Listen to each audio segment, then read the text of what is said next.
ఒక అందమైన జలపాతం. ఒక ఆమె అందులోకి దూకి ఆత్మహత్య చేసుకుంది. అప్పటి నుండి ఆ వాటర్ ఫాల్కి ఆమె పేరునే పెట్టి పిలుస్తున్నారు. అసలు ఆమె ఎవరు? ఆ వాటర్ ఫాల్లోకి దూకి ఎందుకు ఆత్మహత్య చేసుకుంది?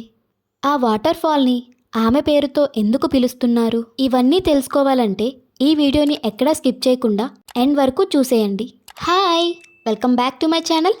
This is Munni. సో ఈరోజైతే మనం నోకాలికై అనే వాటర్ ఫాల్ గురించి అండ్ దాని వెనక దాగి ఉన్న విషాదకరమైన భయంకరమైన కథ గురించి తెలుసుకుందాం. ఈ నోకాలికై వాటర్ ఫాల్ అన్నది మేఘాలయ స్టేట్లో చిరాపంజీ అనే ఏరియాలో ఉంటుంది. ఇక్కడికి వేలాది మంది టూరిస్టులు అయితే వస్తారు. ఈ నోకాలికై వాటర్ ఫాల్ని ఇండియాలోని హైయెస్ట్ వాటర్ ఫాల్గా చెప్తారు. దీని ఎత్తు దాదాపు 340 మీటర్లు ఉంటుంది. అంటే సాక్షాత్తు 1050 అడుగుల ఎత్తు ఉంటుంది. ఈ వాటర్ ఫాల్ అన్నది మాన్సూన్ సీజన్లో చాలా అందంగా ఉంటుంది. అంటే జూన్ టు సెప్టెంబర్ మధ్యలో చాలా బాగుంటుంది. చెప్పాలంటే స్వర్గంలా ఉంటుంది. ఇక్కడికి చాలా ప్లేసెస్ నుంచి టూరిస్టులు అయితే వస్తారు. సో ఇంత అందమైన నోకాలికై వాటర్ ఫాల్ వెనుక ఉన్న భయంకరమైన విషాద గాథ ఏంటో ఇప్పుడు తెలుసుకుందాం. మేఘాలయ చిరాపంజీ గ్రామంలో లిక్కై అనే ఒక ఆవిడ ఉండేది. ఆవిడకు పెళ్ళై ఒక చిన్న పాప ఉంటుంది. కొన్ని రోజులు అంతా బాగానే ఉంది. ఇద్దరూ చాలా సంతోషంగా ఉన్నారు. కొన్ని రోజుల తర్వాత లిక్కై వాళ్ళ భర్త మరణించారు. అప్పటి నుండి లిక్కై తన కూతుర్ని పెంచడానికి చాలా కష్టపడుతుండేది. ఇంట్లో కన్నా పని దగ్గరే ఎక్కువగా ఉండి చాలా కష్టపడుతుండేది. రోజులు గడిచే కొద్దీ తనకి అర్థమైంది ఏంటంటే తన పాపని పెంచడానికి తల్లి ఒకటే ఉంటే సరిపోదు, తండ్రి కూడా ఉండాలి అని అనుకుంది. అప్పుడు లిక్కై రెండో పెళ్లి చేసుకుంది. కొన్ని రోజుల వరకు అంతా బాగానే ఉంది. లిక్కై రెండో భర్త చాలా స్వార్థపరుడు అండ్ చాలా క్రూరమైన వ్యక్తి.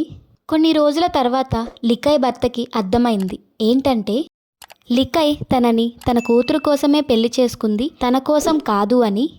అతనికి తన సవతి కూతురంటే అస్సలు ఇష్టం ఉండేది కాదు. చాలా ద్వేషించేవాడు.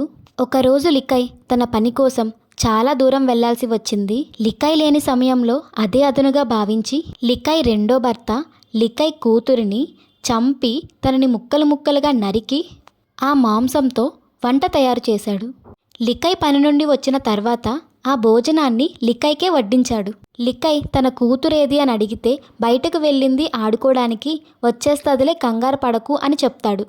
లిక్కై ఆ మాటలు నమ్మి ఆకలితో ఉండడం వల్ల కడుపు నిండా భోజనం చేస్తుంది. భోజనం చేసిన తర్వాత చేయి కడుక్కోవడానికి షింక్ దగ్గరికి వెళ్తుంది. అక్కడ కూరగాయల బుట్టలో ఉన్న ఫింగర్ని చూస్తుంది. అప్పుడు లిక్కైకి అర్థమవుతుంది ఇప్పటి వరకు తను తినింది తన కూతురి మాంసాన్ని అని. ఈ విషయం తెలిసాక లిక్కై చాలా ఏడుస్తుంది, చాలా అరుస్తుంది, చాలా కోప్పడుతుంది. అప్పుడు ఒక పిచ్చిదానిలా ప్రవర్తించి పరిగెట్టుకుంటూ వెళ్ళి ఆ జలపాతంలోకి దూకి చనిపోతుంది.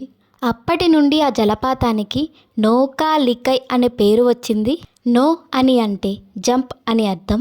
కా అంటే స్త్రీలింగాన్ని సూచించే వర్డ్ అది. అది కూడా కాశీ లాంగ్వేజ్లో. లిక్కై అంటే ఆ స్త్రీ పేరు. నోకాలికై అంటే జంప్ ఆఫ్ లిక్కై అని అర్థం. అందుకే ఆ జలపాతానికి నోకాలికై అనే పేరు వచ్చింది. ఈ కథ నిజంగా జరిగింది అనడానికి ప్రూఫ్స్ అండ్ ఆధారాలు అయితే ఎక్కడా లేవు. అక్కడ అందరూ చెప్పుకునే కథ ఇది. సో ఈ వీడియో అయితే మీకు నచ్చిందనే అనుకుంటున్నాను. ఇలాంటి స్టోరీస్ ఇంకా కావాలి అంటే కామెంట్ సెక్షన్లో ఎస్ అని కామెంట్ చేయండి. వీడియో నచ్చితే వీడియోకి ఒక లైక్ చేయండి. మన ఛానల్ ఎవరైనా సబ్స్క్రైబ్ చేసుకోకపోతే వెంటనే సబ్స్క్రైబ్ చేసుకోండి. ఇంకొక హారర్ స్టోరీతో మళ్ళీ కలుద్దాం. బాయ్.